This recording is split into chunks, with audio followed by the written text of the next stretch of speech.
Today we have a crazy story of revenge against a high school classmate. We'll get into that in a bit, but first, how I filled my ex's toilet bowl with rocks. I met my ex-girlfriend when she was a broke, overly ambitious, and delusional opportunist. We both worked as domestic staff in the house of a wealthy businessman and politician then. I worked as the pool boy and gardener, while she cleaned the house alongside an older lady. The job may have been considered a lowly one at the time. My friends thought I was being ridiculous working the same job they did during summer in high school, but I kept the job because the pay was good. Even better than many other white-collar jobs my friends had. Our employer is a wealthy man and he pays his employees well. My ex-girlfriend was hot. It was a lot harder to notice just how attractive she was, seeing as she had to put on a uniform at work, but anyone who took a cursory look at her would notice just how attractive she was. At the time, I was in my final year in college and looked forward to graduating and getting a job that paid more. Still, my job paid for my car maintenance, the clothes I had on my back, my food, and all the other bills I had to take care of. My aunt paid my tuition, so I didn't have to take student loans or anything, and I looked forward to starting on a clean slate after college with zero debt hanging over my head. My aunt had advised me to wait until I was done with college and was well on my way to achieving my dreams before deciding to get into a relationship. Girls can be a huge distraction, she would say. When you're well on your way to making something out of your life, girls will come in their numbers. I took her advice, but I soon forgot all about them when I met my ex. We became friends for some weird reason. The weird reason being that she presented herself as some helpless lady who needed help. I wanted to help and save her from whatever she was running away from. At the time, she told me all about her lofty dreams. Her dreams of being a writer, a singer, an actress. She said she wanted to be a model and was almost signed to an agency, but she had to leave because the agency owner wanted to get her to date him. She also wanted to be a writer and had submitted manuscripts to publishing houses, but they rejected her because of her name. She wanted to be a singer, but was still working hard on that. Her acting career was on hold because she had an accent. She had different reasons for why she could have been great, but wasn't. Still, I didn't see that as a red flag. She was a young immigrant lady who was trying to find her way and be successful in a new country, and I felt pity for her. I wanted her to realize her dreams, so I would regularly ask about what she was doing to reach these goals. Even when I noticed that whenever our boss and his family were around, she wore another uniform, a tighter dress that clung desperately to her chest and was way above her knees.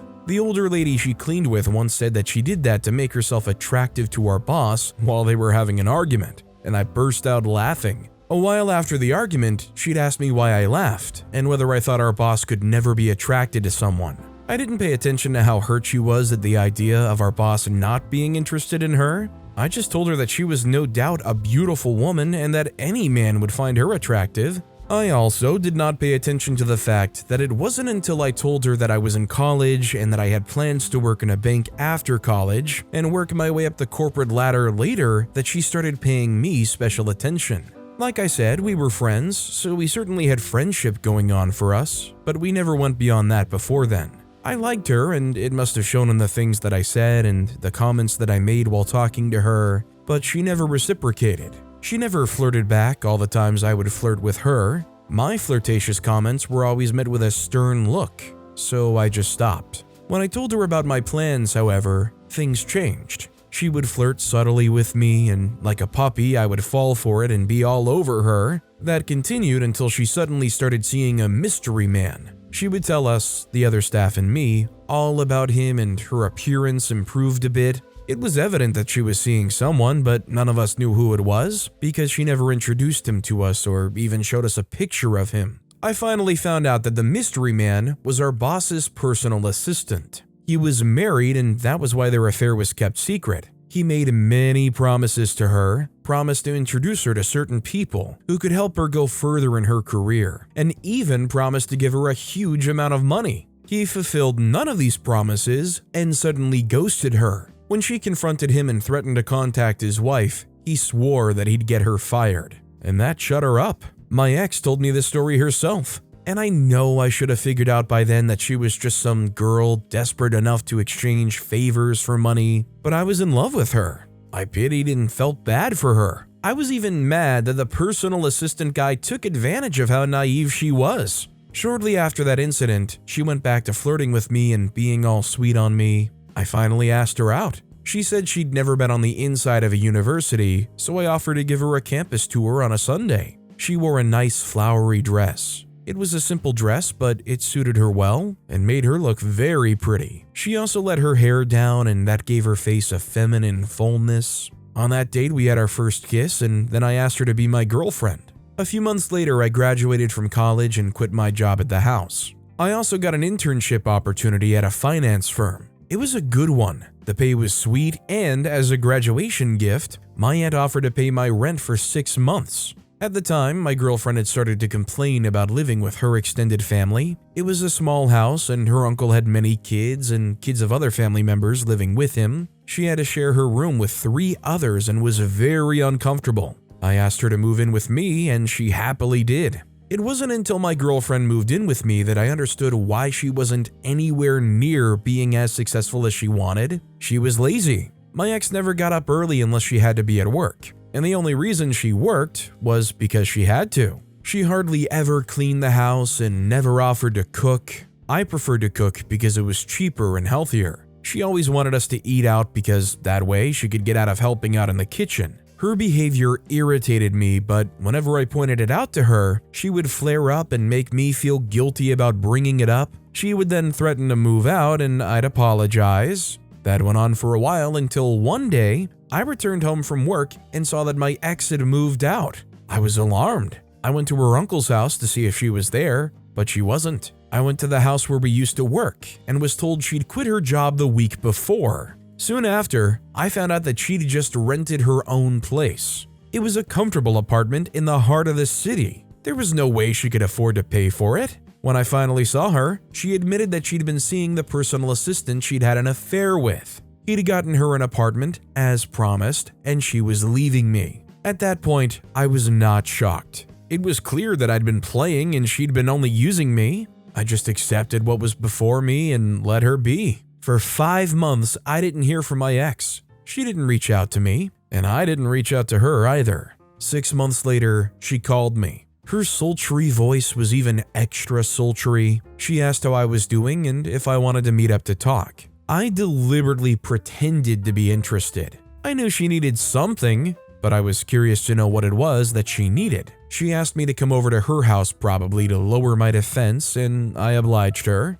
I went to the apartment one evening, and she told me the tales of how the personal assistant ditched her. He refused to send her the money for the next month's rent and warned her to never contact him again. As usual, she was teary-eyed and all that. I knew what she was getting at. She wanted to ask me to move in with her. I pretended to feel sorry for her and went along with it. I wasn't seeing anyone at the time and I was bored, so I just went along with the whole thing. That week we hung out every day, mostly in her apartment, and did all the couple stuff together. She was convinced I had forgiven her, but I was waiting till she was homeless. She said they refused to take her back at her old job and that she was going to keep chasing an acting career. She even made promises about doing things for me when she made enough money from acting. She was going to move out of the apartment and the landlords were going to give her a refund of the caution fee. The residents of the apartment she stayed in had to pay a caution fee when they started renting. The caution fee was a huge amount, but it could only be returned if, after the course of the resident's stay,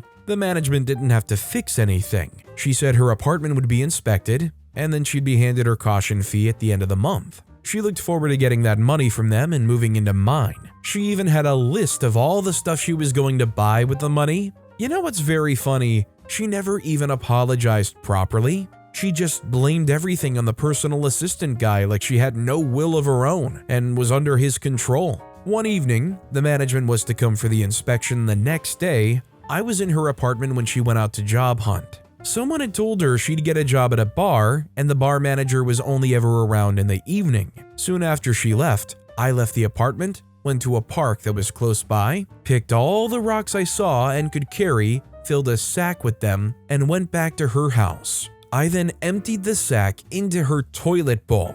I filled the whole thing up. There were 2 bathrooms in her house, so I went back to the park with the sack and filled the toilet bowl in the other bathroom too. After doing that, I shut her door and left quickly. Filling the toilet with rocks will make sure that she never gets her caution fee back. The man she left me for left her with nothing. I suspected the reason he got her an apartment was because he needed a secret place to visit her. After the inspection, she wasn't given the caution fee. She called me crying her eyes out and accusing me of taking advantage of her. She even asked to meet up, but I refused. I was already onto her manipulative tactics. Well, I guess if you're leaving the situation where you've been yanked around back and forth, I guess you would want to leave them with something to remember you by. It's kind of crazy and actually kind of sad that after all that, they would call up OP accusing them and then also saying, "Can we meet up?"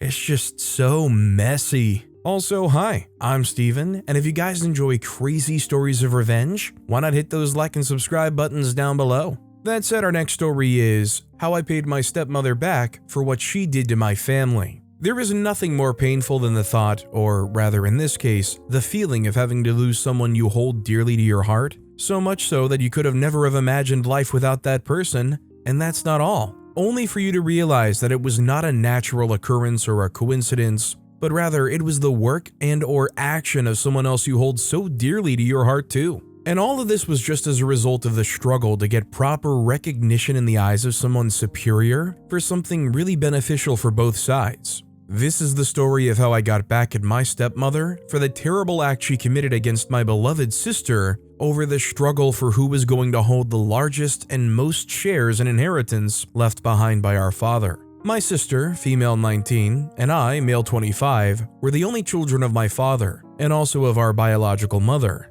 This was right before she passed. Unfortunately, she was the love of my father's life, and their love was as strong as anything I'd ever seen. This was, however, cut short by the terminal illness that claimed her life earlier than anyone had thought or anticipated. My father was really broken by this, and I was the only one that realized this at the time, as my little sister was too young at the time to have noticed or even grasped what was truly going on. It took my father quite some time before he was finally able to move past the loss, and he did so as quickly as he could, as he knew at the time that there was nothing he could have done to prevent that, and the only thing that was within his capabilities was taking care of his children. That was my sister and myself. And after I truly had understood what my father was going through and the hurdles he was going to be facing, I decided to lend a hand in the process. I did so by taking care of my sister and myself also, without having to bother my father with everything. This was excluding the necessities, of course, as at the time, there was no reason for me to work or do anything of the sorts, as my father was quite wealthy at the time. His business was moving very smoothly and everything seemed to be going really well for us, and money was definitely no problem of ours.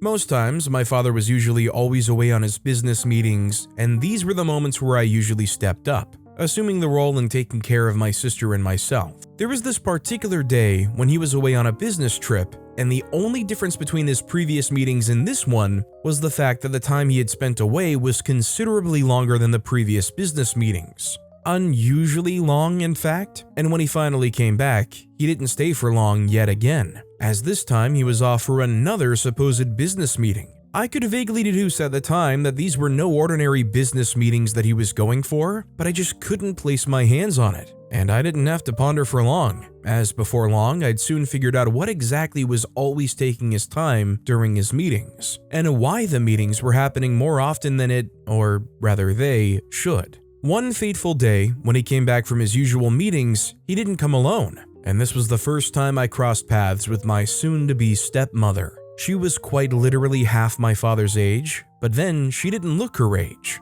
not even in the slightest. And this was actually one of the things that I liked about her at the time. After our first meeting, slowly but steadily, she was already integrating herself into our house and our family. And sooner rather than later, my father soon formally introduced her to myself and my sister as the newest addition to the family, his new wife and our new stepmother. I had no idea at the time what was going on or what intentions she had in mind for my father, but then, at that very moment, I knew that my father had truly began to feel happy for the first time in a long time, and for this, I didn't, or rather I chose not to think of anything else, except for what matters. Little did I know that I had quite the surprise waiting in store for both myself and my family. Luckily and thankfully, I was able to put a lid on her act before things went wholly out of control. Right after my father had gotten married to her, things were relatively alright between the both of them. I mean, don't get me wrong.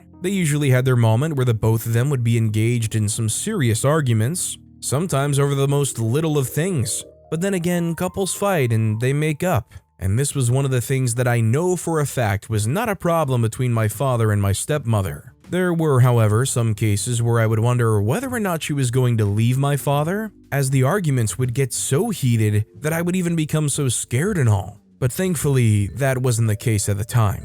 About a whole year into their marriage, my father's health was greatly deteriorating at an unprecedented rate. The doctors couldn't diagnose what exactly the problem was, and they just attributed it to his old age. Not like he was all that old at the time anyways, and they were placing him under strict observations. Because of this at that time, he was staying full-time in the hospital, and my sister and I were placed in the custody of my stepmother for the time being. And at the time, we had thought that this would be for the best, at least just until my father was able to recover his health to a reasonable extent. And of course, obviously, my sister and I at the time were relatively happy to have someone there for us. How wrong we were. Almost as if she were just finally revealing her true self. Her attitude and behavior towards my sister and myself had taken a complete 360, as there was no trace of her former self when she was always around my father. I couldn't understand what prompted this change at the time, but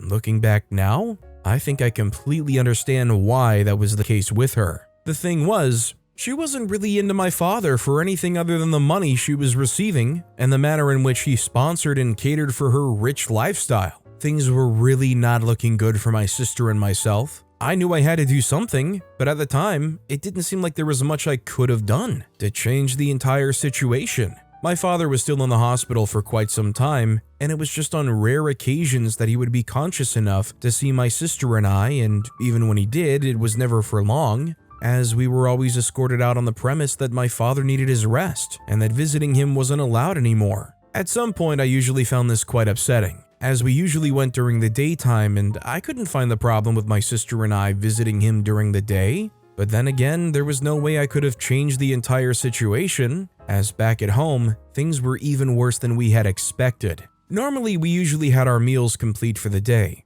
as there was never any lack of provisions for that at the very least. My father made sure of this. But then, while our stepmother was having the total change, or rather reversion in her mood, character, and personality, a lot of things had changed, and this was one of them. She placed restrictions on the amount of food we ate, the times we ate, and basically on every other thing or activity that we were going to get ourselves engaged in. It got so bad that she had to resort to even dropping us out from the school my father had put us in, on the premise that there wasn't enough funds to properly manage the funds my father left behind for her. Even when I knew fully well that my father had more than enough resources kept away for the safe use of the entire household. And I guess she didn't know this single, yet vital and crucial piece of information. So when she did this, I immediately went to where my father had kept his stash and took out what I felt would be sufficient enough to sustain my sister and myself in all of this. And just like that, I was still able to pay the fees she said apparently was too much.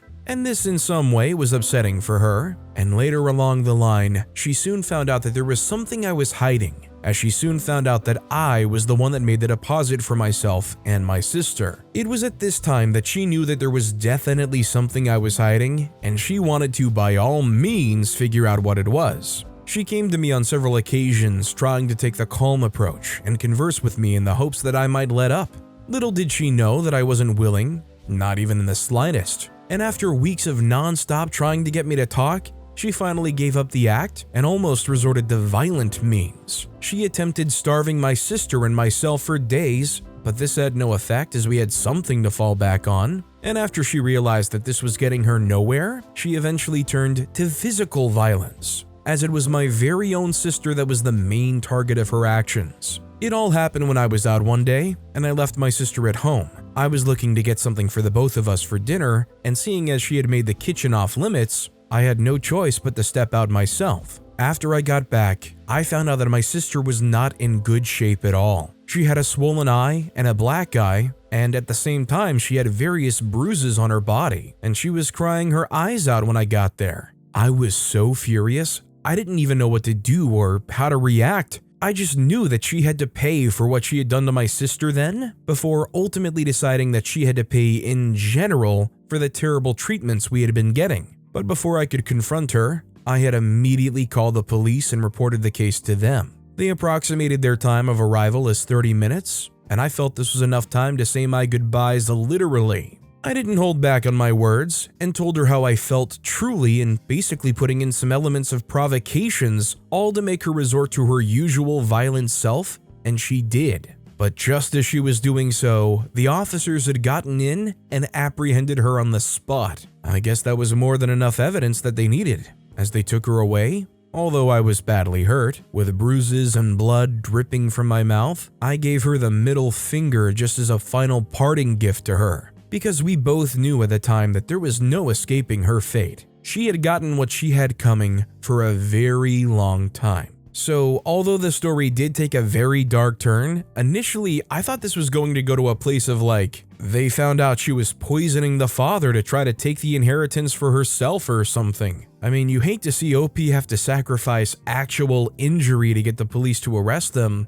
but it was a pretty smart move. Our next story is my revenge on my running partner in high school. My name is Lillian, but in high school, everyone seemed to prefer calling me Lily for some reason. Of all the things that happened to me in high school, one of the things I could never forget, not even in a million years, is that period when I decided to contest for student body president. It was my senior year of high school, and you can say it was the most eye-opening experience in my teenage years. The main issue I had was that I was a cliché student in high school movies. I saw myself as a go-getter, I wanted to get things done, and I wasn't afraid to go after the things I saw myself doing. With each step, I carried the weight of my aspirations on my shoulders, not willing to be deterred from making a mark, a difference of some sort, within the school community. I guess this thought came to mind from freshman year when I stumbled on the record of how we got to have the school magazine. It wasn't always there. One student body president pushed the idea and saw it come to pass before they graduated. This was what I wanted to do. Make a difference, and not be some random figurehead occupying space. This fueled my passion, making me not just any random student walking through the hallways of the school. I was the one who was always involved in every activity, from leading the debate team to organizing charity events. My peers looked up to me in a way, and my teachers commended my dedication and leadership skills. That's why the idea of becoming the student body president had always lingered in the back of my mind. I guess it was just an expectation for most people that I would run for student body president. This is why what happened during the election period threw me into shock such that anytime my opponent's name was mentioned, I found myself suddenly thrown into some sort of unease. Jake. The problem I had with Jake was that I knew him better than most people did. He had a track record with me for being cunning, manipulative, and divisive. He was the kind of person who always had a trick up their sleeve, an ulterior motive that was not so clear in the beginning. Sometimes, if you didn't pay much attention, you would never see between the lines of his BS. So many didn't see through his deceptive ways, but I did. I was familiar with him, and I could be certain that his ambition was nothing more than a decoy for the real reason he had in mind for campaigning. However, I didn't know all of this till the election was announced. As I sat in my first period class, the familiar sound of the intercom crackled to life, announcing the news that would set the wheels of change in motion: the upcoming student body election. My heart raced with excitement at the thought of finally having the chance to make a difference in our school community. I mean, it was what I'd always dreamed about, and I was ready to make changes to issues that I'd witnessed firsthand that plagued our school. But I guess I was oblivious to the fact that I wasn't the only one who was interested in becoming the student body president. While I confirmed within my mind to run for the position as I sat in my first period that day, so did Jake.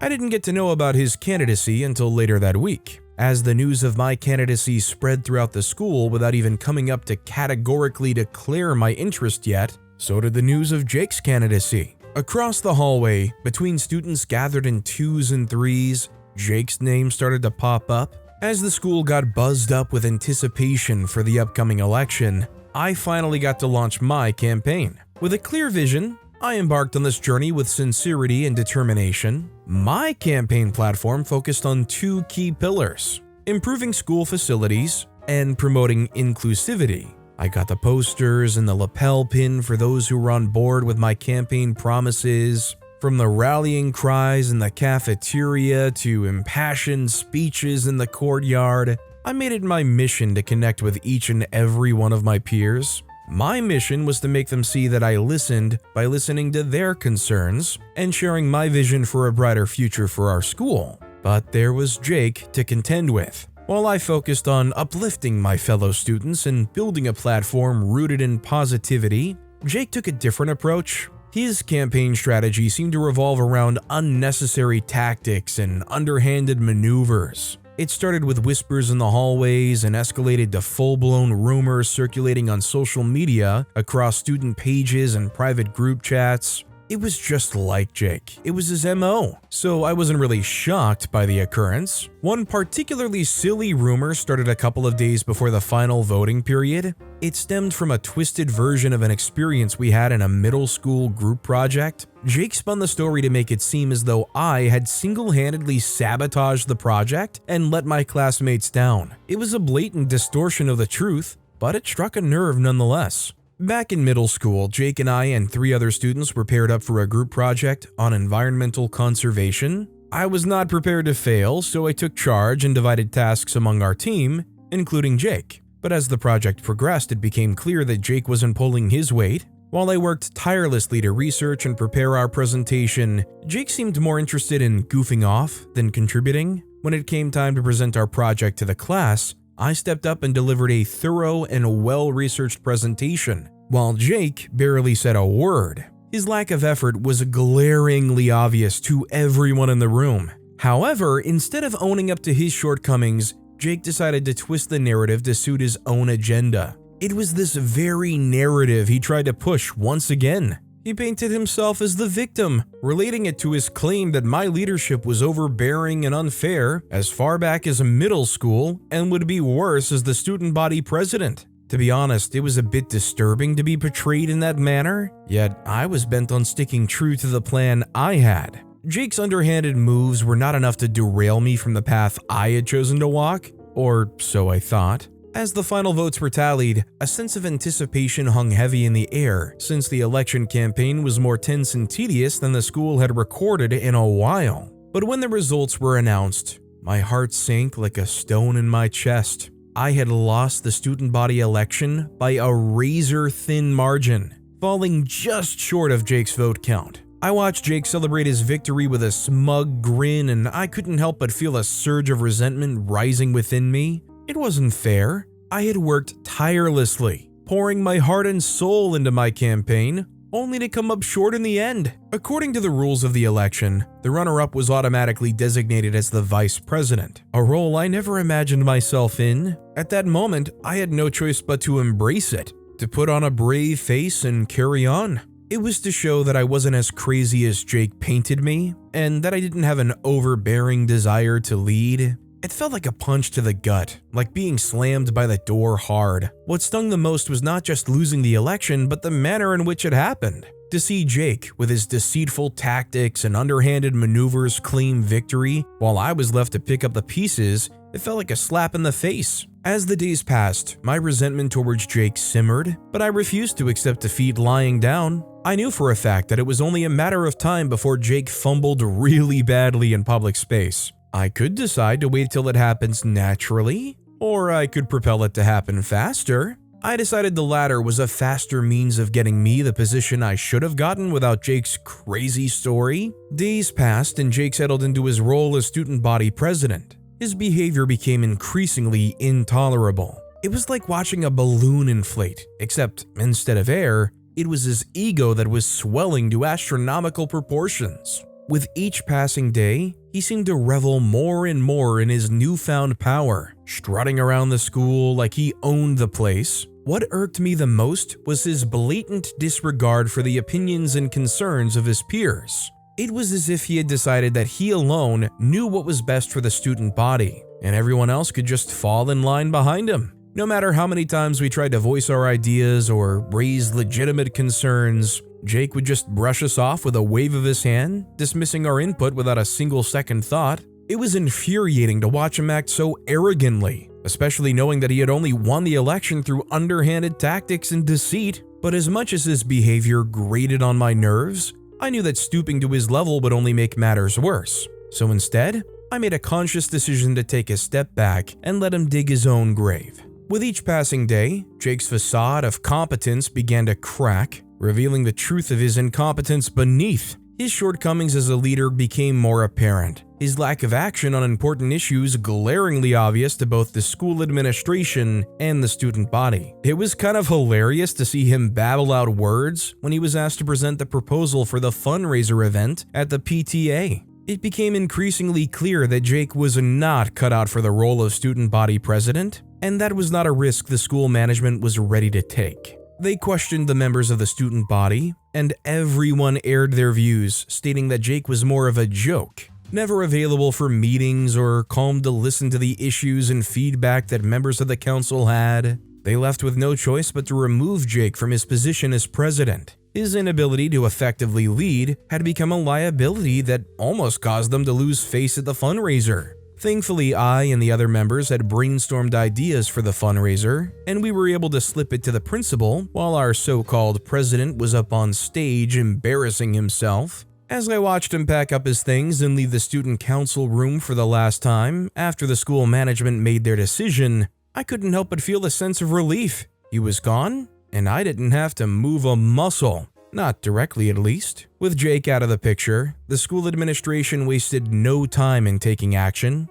Recognizing the need for strong and capable leadership in the wake of Jake's departure, they announced plans for a by-election to select a new student body president. For me, the news of the by-election was a welcome development. The decision was made in-house. The vote was cast in the student council room, with the principal overseeing the activity. In less than 20 minutes, a unanimous decision was made, and I was pushed from being stuck as Jake's subordinate to being the president of the student body. It was one sweet comeback, and I'm pretty sure the tale still resounds within the hallway of the school years after we graduated. So, not gonna lie, I felt like all of these titles back in my school days were just kind of titles. I just don't remember anybody in any kind of student body or student council thing actually doing much of anything. Like, yeah, maybe they just had to represent at a fundraiser or something. Or maybe they had the power to plaster posters advertising some senior event or something.